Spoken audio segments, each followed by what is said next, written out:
I was only joking when I said that I was starting therapy with the universe, that first therapy with the universe, and then I just kind of ran with it that second time, just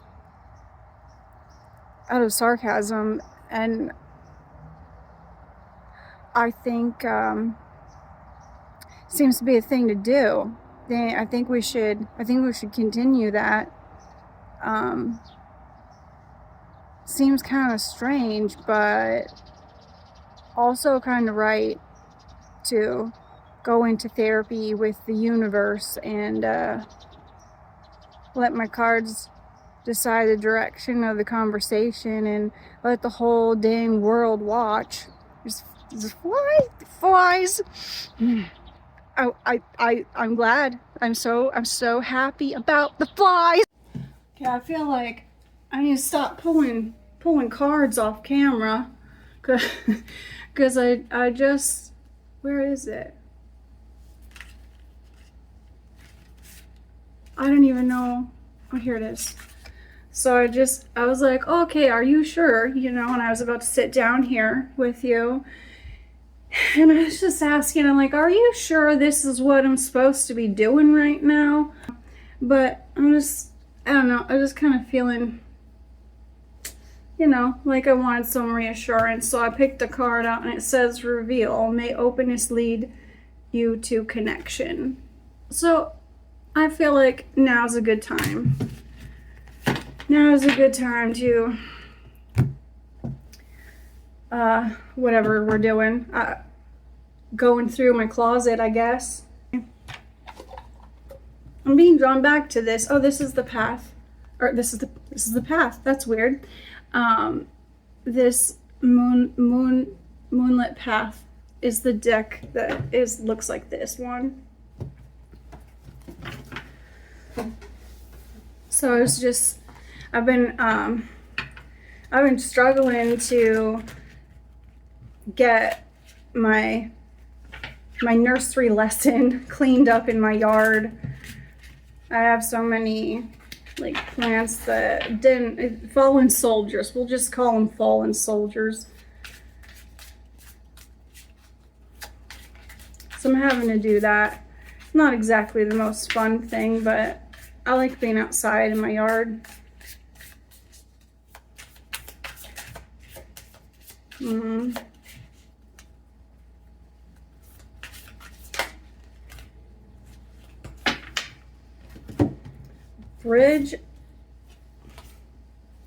Bridge of quiet courage. Transition, bravery, crossing. Courage is often as simple as taking one more step forward. It's really quite beautiful. I think that every time I get a new deck, I go through it and I try not to look at anything like this. I mean, the Oracle decks, I try to pick the card that I'm drawn to the most without rating it, and then I read it after. And the reason I'm saying that is that this card was, if it wasn't the top one, it was one of the top two. I have two cards here. The other one says, The Eye of Still Stars. It looks like there's a raven in it. Sort of creepy looking, actually. Awareness, expansion, cosmic clarity. When you look within, the universe looks back with equal calm. So I think the universe is here with us right now. Let's see.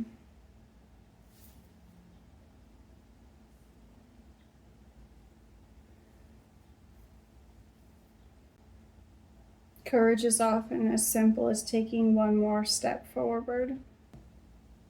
I think I need to start this video over. I don't know why I feel like this maybe was for me. Yeah, this was for me, just to let me know that Spirit is here with us, I think. All right, Jen, we're starting over.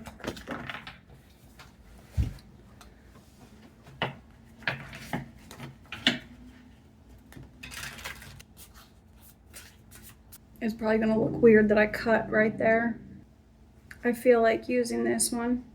I don't know why. I don't know why everything got like really quiet. Like inside. I don't know why I'm quiet inside. I'm not like never quiet inside. Okay, well, I guess we'll just run with it. Definitely not used to that feeling. Inner dawn.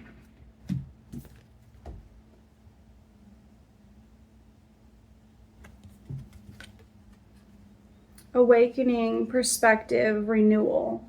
Dawn does not rise outside you, it rises within you.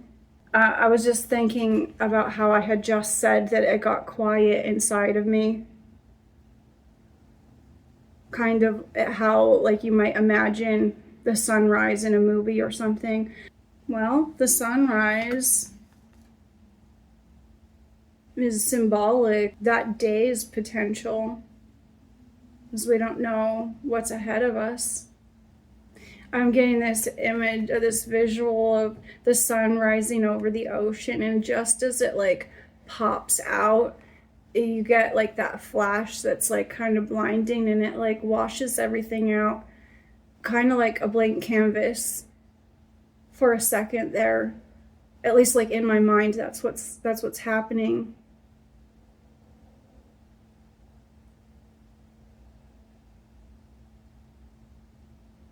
And then right back to the projection that we see. This, I don't know where this is going. This is real weird. Awakening. Okay, maybe I need to get off of that. Awakening, perspective, renewal. Well, I'm definitely experiencing like some like fear of failure here. That's not fun. Like I'm thinking like I'm gonna have to edit all this to start over because I don't want to show other people my failure. Because for some reason I guess I think failure is unacceptable.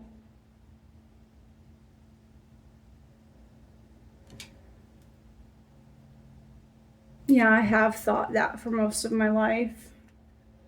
In the last couple of years, I have tried to reframe such experiences as learning experiences and redirections, like my failed garden, my failed nursery plans. They weren't actually a failure. That absolutely served a purpose in my life, a very important purpose. At the time that I wanted to leave my work, when I decided to leave, I only had a portion of what I needed, and I used the drive to start the nursery as the rope to help pull me out, because if it weren't for that, if I hadn't had something to grab onto on the other side, I don't think I would have pulled myself into that free space. And it wasn't until I did that, until I took that risk, that my financial situation unexpectedly changed and everything worked out better for me than I could have imagined. In that moment, I felt like I was being rewarded for following my intuition and following my path, and being rewarded for trusting myself and for believing in myself. I really had so much gratitude in that moment. I feel like pulling another card, to be honest. I think I want to move off of that. Maybe we'll get something else that will make more sense of that. Maybe we're meant to come back to that. I don't know. Alright, let's see here. The rewritten pattern, evolution, new structure, realignment. What once defined you is shifting into something truer. Looks like a bunch of shards of glass.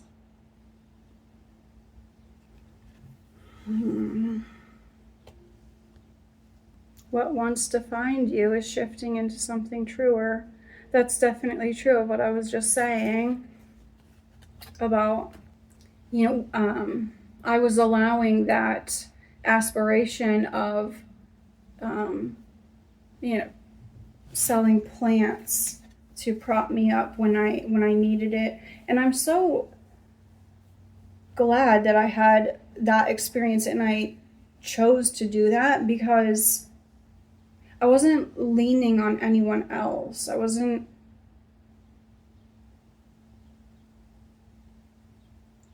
Did you see the fly? Okay.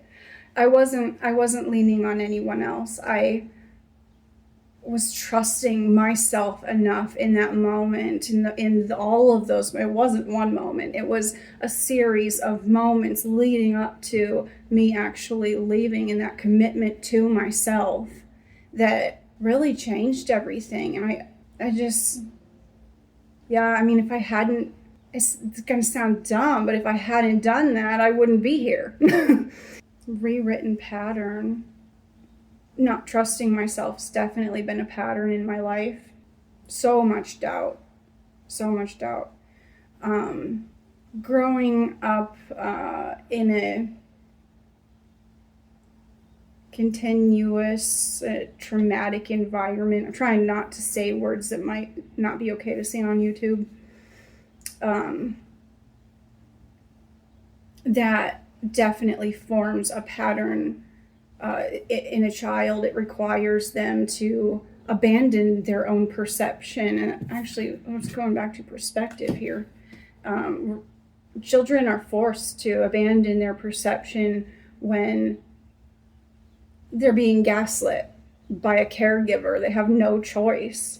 And that was definitely my experience. So I carried that self-doubt that at one time in my life helped me survive. I carried that all the way through all of these years, and it's still something I struggle with. I want to say it's gotten better, but I think I've gotten better at not giving it as much power, but I still struggle with it. New structure. Yeah, when I decided to not abandon myself in that time where I felt like I couldn't stay at my job, because if I had stayed there, I would have been abandoning myself for sure. I started a new pattern. I am rewriting my life right now. At that time, my future looked very different from what it looks like now. The inner dawn card could represent a rebirth in a sense. I don't know. I feel like I need to get off of that. I'm getting kind of confused, to be honest. I think this is really interesting. This gold, like it looks like a gold webbing in here. It looks kind of like a spider web. It's probably just like the outline of these pieces here that we're seeing. Or like it's supposed to give that impression.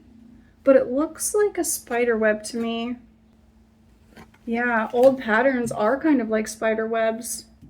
I mean, they, all sticky and tangly, and you get all tangled up in them. But they're so fragile. We get hung up on something so fragile.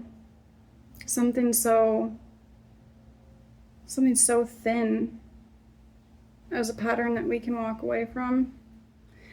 Yeah, like that's kind of painful thinking about I'm not feeling pain right now, but I'm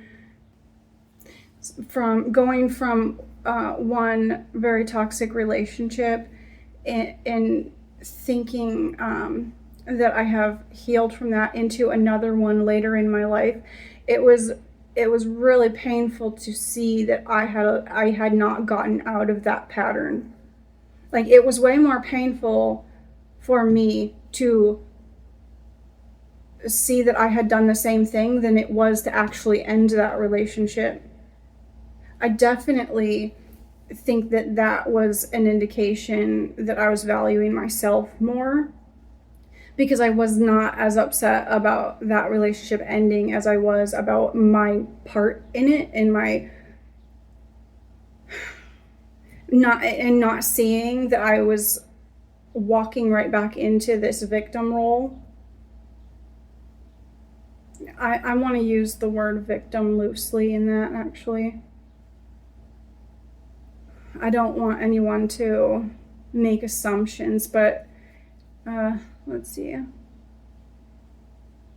I'll just say like a typical standard, something you see every day with like this, like one narcissistic personality and then another personality that is like placating that is giving into that. I'll just put it that way. I was playing that person that was willing to abandon themselves in order to keep that relationship.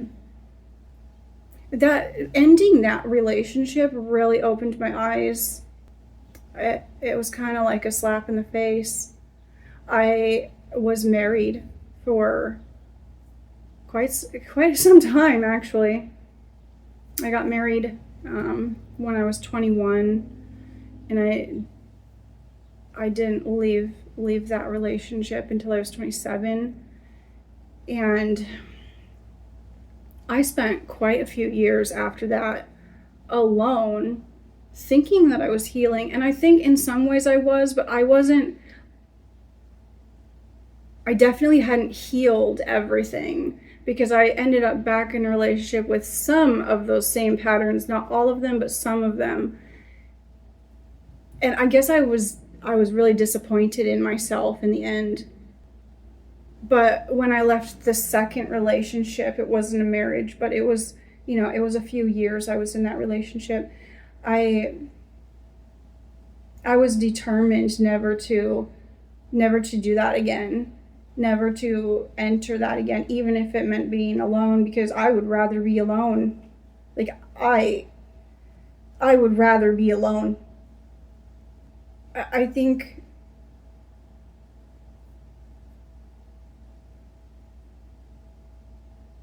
like at the beginning of that time, I chose to be alone, and I just wanted space, and I wanted time to figure out, like, to really understand the part that I played in that, so that I could make different choices in the future. And I feel like I have grown quite a bit since then. I haven't given it much thought, actually, getting into another, like, I don't know. I don't know people. I don't know. I just haven't thought about it. I've been so happy by myself. Like, I've been so happy with my freedom that it just didn't, I don't know. I guess I haven't gotten lonely yet, for a romantic sort of relationship anyway. If I were to come across that opportunity now, I would definitely approach it with some trepidation. I'm not really sure how I would manage that. I do know that I would try to do everything different from how I've done it before. Maybe even the opposite. I'm not really a journal kind of person, but I think it would benefit me greatly if I were to get into a new relationship to journal, to catalog my experience, like how I was feeling, anything I thought was significant, so that I could see those things more clearly, and I could recall, because there's excuse me, Because in my past, I've experienced where, I mean, I came from a situation where I was gaslit younger, and so I carried that with me as that being normal and all that self-doubt. So then when it comes to those red flags, like, you know, as an adult, like, I came across like red flags that I wasn't sure about, I didn't trust myself about, and then later I questioned whether they even happened, or if I remembered them right. But if I had written those things down, I would not have been anywhere near as susceptible to being gaslit. That actually makes me feel really good, that idea. That, yeah, because just looking back over the last relationship that I had, if I had done that, and then, you know, when I started having doubts and questioning whether that relationship was right for me, I could have looked at that. I would have gone back to that, and it would have been obvious to me. I'm glad this came up, actually. It makes me feel a little bit more comfortable with the idea of a relationship in the future. Honestly, I'm just not lonely. I don't know. I'm just not pursuing that. Like, there's other things that are occupying my attention right now. Exploring my inner world. I'm too excited about my inner dawn, apparently.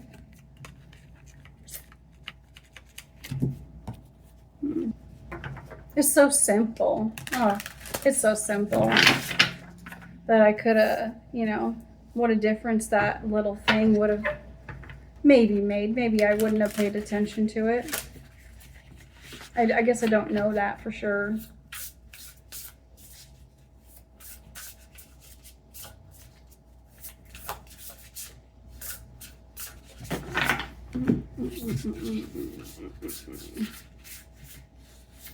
These are like not moving around on this table very well. Let's see here. Curiosity.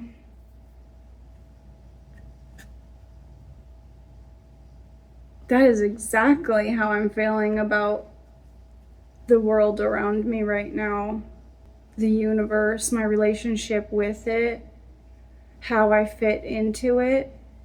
This idea that everywhere I look is just a mirror reflecting something back to me. There's learning everywhere. There's opportunity everywhere.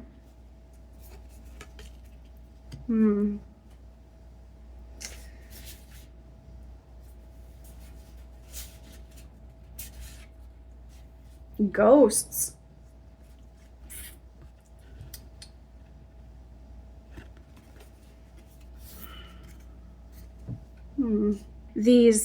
All these shadows, maybe they're not a different bird, maybe they're his past selves that he has flown out of, I guess. His past skin that he's shed. We typically think of ghosts as like something spooky. And we do behave that way. If the ghost is our past self, we are so good as human beings at running from our past.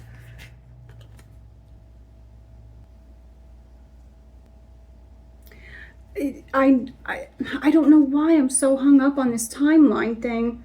I really, I mean, I've spent a little bit of time thinking about it, but until I started recording these, I was not like stuck on this.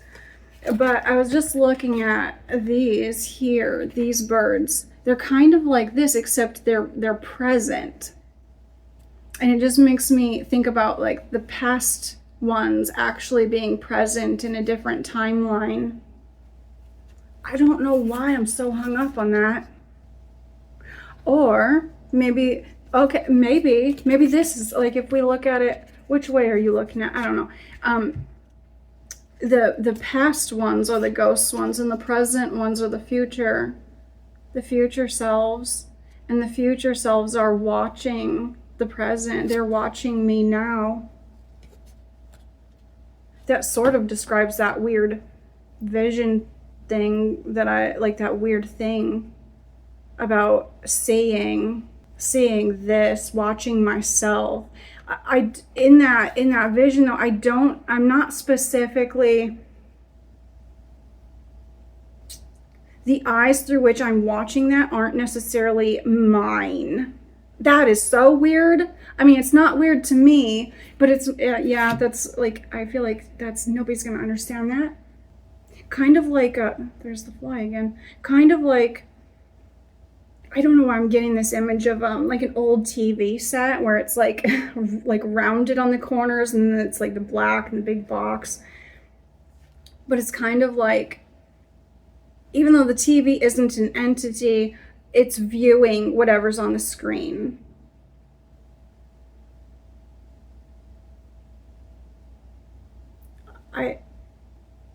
That's so,